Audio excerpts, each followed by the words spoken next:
Well, it's finally the time where I've had these tires long enough to give you guys an honest review.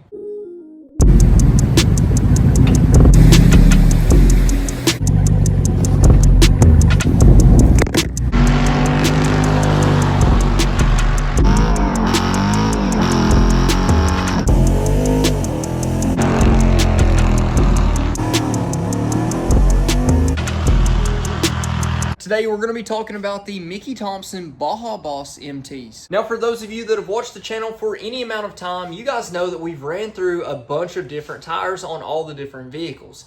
I have experience with the cheapest ching chongs you can possibly think of, all the way up to the really nice sets like these Mickey Thompsons behind me. Just to give you an idea of what kind of tire buyer I typically am, what I run more than anything else is the Milestar Patagonia MTs. I've probably had 7 sets of these. They do great for just about everything, and for the price, they've always been pretty hard to beat. But they are getting a little bit more expensive. Now for the Rubicon 392 you see behind me, it has spent its entire life on Mickey Thompson Baja Boss MTs.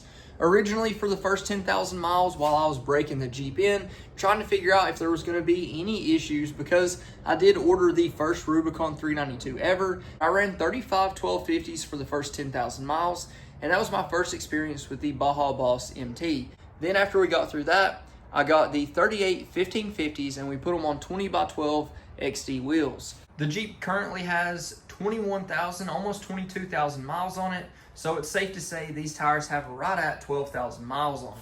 Now, of course, that is not a ton of time. That's definitely not the life of these tires.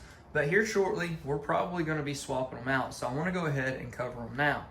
So as you can tell, the tread on these is still great. I mean, there has been perfect wear on these so far. I've had no issues with them at all, even with some improper alignments. So I can't really complain about that. Aside from that, you can tell that the sidewall has taken a beating.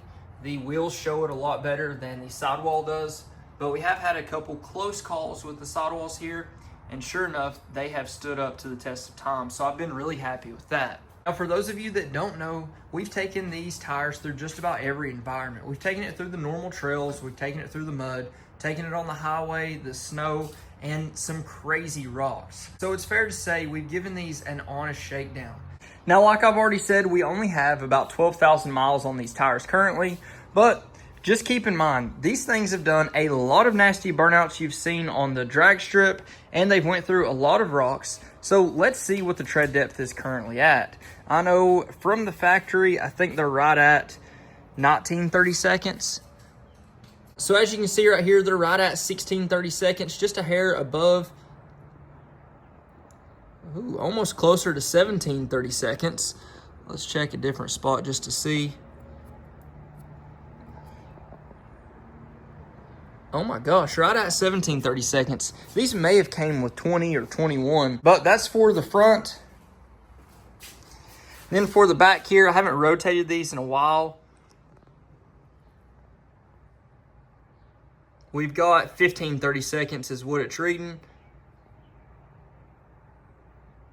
Really closer to 16. Now, whenever you compare Mickey Thompson Baja Bosses to other mud terrains you may be familiar with, like the Milestar Patagonia MTs, they are a little bit more aggressive.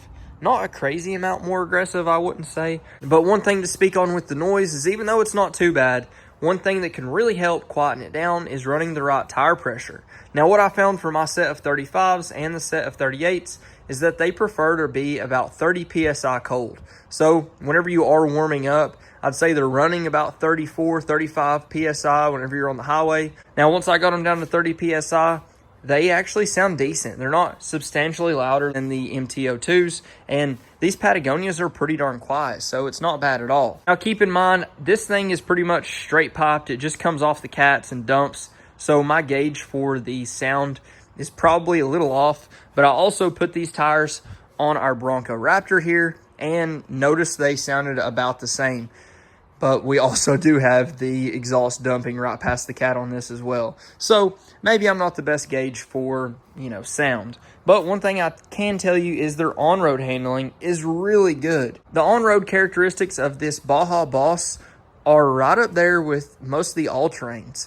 I honestly did not expect that. They've worn so evenly that they still feel super smooth. So that's been really great about these tires. They handle really good in the wet, they handle really good in the snow, and they handle really good on dry roads too.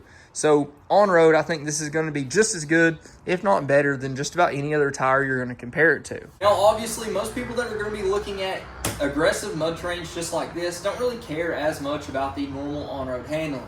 So let's go ahead and talk about the off-road performance. Now, for the mud, which is obviously what it's designed for, a mud terrain, it does super good. You can see the aggressive sidewall here, and it really bites in when you need it. But aside from that, the self-cleaning is probably the best I've seen out of any tire yet. It is almost impossible to cake these up. Now, I say almost because I've still done it, but for the most part, it is super hard. These really clean themselves out with just a little bit of tire speed. And then, of course, after that, in the snow, we've tested out in the snow a lot, and they really grip up well. Obviously, with the snow, mud, anything off-road, they really like to be aired down. Whenever they're really stiff, because they are a super stiff, I believe it's 8-ply, and it's got a 3-ply sidewall, so it's really stiff. But whenever you air down, these things really do grip up great. Now, typically, whenever I do go off-road, I'm airing down to around 15 PSI. For me, with my setup on 20s, that's really about as low as I want to go without having to worry about debeating or anything like that. But with 15 PSI, these things grip up on just about everything. We have taken it out in the snow a few times and it's done really good. And of course, in ice, no tire is great, but these do handle themselves just fine. For deeper powder, they really grip up good. And if you've got that snow that really is just on top of mud, these dig down past it really great. The rocks is where it really surprised me. I didn't think that these were going to hook up on the rocks as well as they do. Whenever you're aired down to 20 or 15 PSI, they really morph around the rocks really good. I did not expect it at all. And then once you move beyond that, or I guess in the same category, we got to talk about that sidewall. The sidewall is super tough. I haven't had any punctures, anything like that, and I don't even carry a spare. I'm so confident in these tires for the most part for what I do. I don't need a spare. If you've got a glue tread kit where you can patch a sidewall in the worst case scenario, that's about all you need with these tires because they're so darn tough. Now, as you can see, we've got some gouges taken out of them, but one of the best things I like about these tires is even whenever you do take a big gouge out of them, that entire lug doesn't start to fall apart like with other tires I've had in the past. They're a really super tough tire. Now, obviously, that comes into play whenever you go to pay for these. An average set of Baja Boss MTs is going to be around that $600 mark, where so many other of these tires are going to lay, especially in this category of size. I believe these specifically, whenever I bought them, were $700 a piece on like custom wheel offsets, because I did buy the wheels and tires together. And a lot of times custom wheel offsets is cheaper whenever you consider getting them mounted and balanced for the same price as just the wheel and tire. But out of all the different mud terrain tires that I've had in the past, these are honestly the best that I've had yet. Now, I do plan to continue to test other different types of mud terrains, but I honestly think these could be the best. Now, I've tried out Nitto, I've tried out BFG, everything you can really think of, all of the big names, and these are really my favorite so far. There is a big name that I haven't had yet, which is Yokohama. I've had their Yokohama Avantis on the Camaro. Just got those probably last year. So I'm probably going to decide between Mickey Thompson and Yokohama for the next set of tires on this. And of course, we're not replacing them because they're worn out or anything like that. We're replacing them because we need a bigger tire now with this new 3.5-inch lift. We've got a little bit more space, and I think we're going to go ahead and use it to the max. Now, these tires are actually going to move over to the Bronco Raptor. We're going to have to get a set of 20x12s to put on the Bronco Raptor, and we're going to run it with the stock suspension. Obviously, we know it's going to fit after testing it out in previous videos, but these tires are so good that it doesn't make sense to even get rid of them. But that pretty much wraps everything up for these Mickey Thompson tires. I just wanted to give you guys an overall review, some honest feedback, because I don't see too many guys just giving you a real comparison of these tires compared to everything else they've had.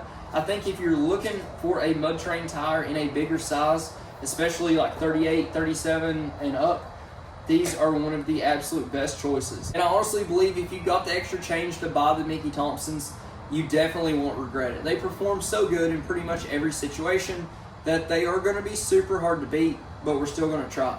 If you haven't already, please like, comment, subscribe. Let me know what you think. Let me know what you want to see next. But until then, Godspeed.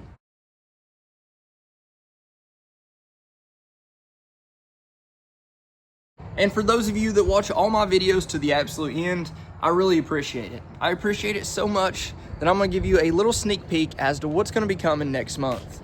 You know my Camaro that I drive every single day that I actually totaled and nobody watched the rebuild? Well, this thing's changing because we're going to lift it.